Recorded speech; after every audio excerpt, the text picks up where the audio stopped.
सोलापूर जिल्ह्यातील दूध उत्पादक शेतकरी अडचणीत आले। दुधाला योग्य भाव मिळत नसल्याने शेतकरी नाराज झाले। दुधाला 27 रुपये भाव मिळत असल्याने शेतकरी आक्रमक झाले। सरकारने दुधाला योग्य भाव देण्याची मागणी करावी।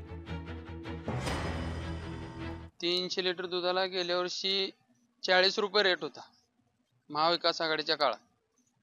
महायुतीचं सरकार आल्यापासून दुधाला 25 ते 27 रुपयानं रेट मिळतो। 10 ते 12 रुपयानं रेट कमी झाला।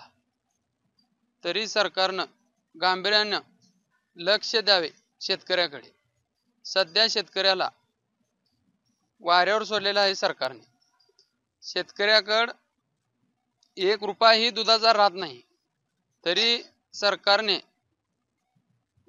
लवकरात लवकर शेतकऱ्याच्या दुधाला 40 रुपये रेट करावा। गाईच्या दुधाला कमीत कमी 40 रुपये रेट पाहिजे आणि मध्ये 3 महिन्याखाली 5 रुपये अनुदान देतो म्हणले, 1ही रुपया कुठला खात्यावर जमा झाला नाही।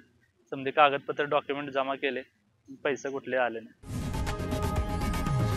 लोकशाही मराठी ऐका, पहा, जागरूक रहा।